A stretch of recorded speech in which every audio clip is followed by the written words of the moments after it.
हाय नमस्कार। तो ये अपडेट है इंद्रप्रस्थ यूनिवर्सिटी। आप जानते ही हैं, एक बहुत पॉपुलर यूनिवर्सिटी है दिल्ली में, जिसके अंडर एमबीबीएस भी होती है but only for government colleges और army medical college, which is kind of a government college only in terms of cut off. इसके अलावा बीटेक के प्रोग्राम्स होते हैं मेन कैंपस में, और 70 के ऊपर एफिलेटेड कॉलेजेस हैं, बोथ गवर्नमेंट एंड प्राइवेट। और उसकी लास्ट डेट थी वो वैसे आज 31 मार्च थी, लेकिन कहते हैं स्टूडेंट्स की डिमांड पे, बिकॉज अभी तक बोर्ड के एग्ज़ाम्स चल रहे हैं तो बच्चों के पास समय नहीं था, और हमने भी बात की थी आईपी यूनिवर्सिटी में अपने लेवल पे, तो एक्सटेंड करके डेट को 11 अप्रैल कर दिया गया है रात के 12 बजे तक फॉर फ्रेश रजिस्ट्रेशन किसी भी कोर्स के लिए।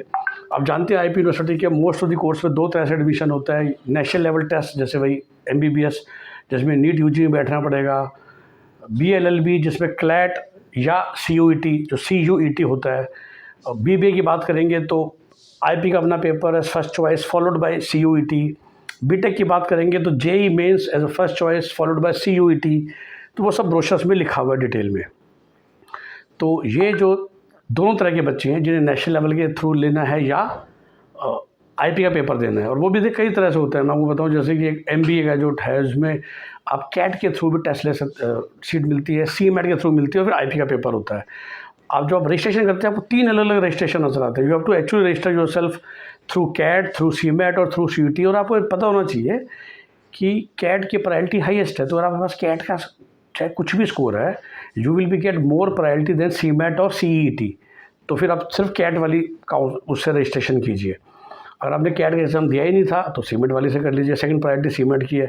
दोनों एग्जाम नहीं दिए थे तो श्योरली आप आईपीयू सीईटी का देंगे। सीईटी मतलब होता है common entrance test, which means आप आईपी का पेपर भी देंगे, और उसके हिसाब से जो आपकी रैंक आएगी फिर आपको सीट मिलेगी, लेकिन तब मिलेगी जब कैट और सीमेट के बच्चे ख़त्म हो जाएंगे, which means last offline round में। उससे पहले तो कैट, क्योंकि आईपी यूनिवर्सिटी के पास वो टेक्नोलॉजी नहीं है to combine students from 2-3 different entrance test. Okay, तो ये कहानी है, ये स्टोरी है। और 11 अप्रैल तक की डेट आपकी लाएगी। जैसे मैंने कहा, बहुत अच्छे कोर्सेज़ हैं, प्रोफेशनल कोर्सेज़ हैं सारे, BBA, BGMC, BCA, MBA, MCA, बाकी फिर बीटेक तो है ही, एमबीबीएस है ही, BSc nursing, BCom honours, economics honours, English honours. तो बेसिकली जो typical history honours, pol science honours जो डीयू पढ़ाता है वो लोग नहीं पढ़ाते। बैचलर ऑफ डिज़ाइन भी पढ़ाते हैं, उसका भी अपना पेपर भी लेते हैं लोग, और नेशनल लेवल के एग्ज़ाम लेते हैं। बी आर्किटेक्ट के लिए नाटा होना ज़रूरी है। तो ये सब चीज़ें हैं। तो आप प्लीज़ अपनी रजिस्ट्रेशन कीजिए, और कोई भी आपको हमारी मदद चाहिए फॉर पेड काउंसलिंग सर्विसेज तो you can always contact us. The number is in the description of the video, और कॉल कीजिए हमें, तो हम आपको हेल्प कर सकते हैं। आईपी यूनिवर्सिटी की हर कोर्स में, जो ये प्राइवेट कॉलेजेस हैं उसमें 10% सीट्स मैनेजमेंट कोटा होता है। यूजुअली इंद्रप्रस्थ यूनिवर्सिटी में 85% सीटें होती है दिल्ली डोमिसाइल के लिए, और 15% होती है नॉन दिल्ली डोमिसाइल के लिए। और दिल्ली डोमिसाइल बहुत क्लियर होता है, जैसे 11th-12th दिल्ली से करिए, ये दिल्ली का कॉमन जेनरिक रूल है। तो उसके हिसाब से आप आगे बढ़ेंगे, और जैसा भी आपको मिले आप आगे बढ़िए। जैसा मैंने कहा कि डेट एक्सटेंड हो गई है 11 अप्रैल तक। हमारी सर्विसेज लेनी है तो वीडियो के डिस्क्रिप्शन में ही आपको हमारा नंबर मिल जाएगा। Have a nice day, bye bye, take care.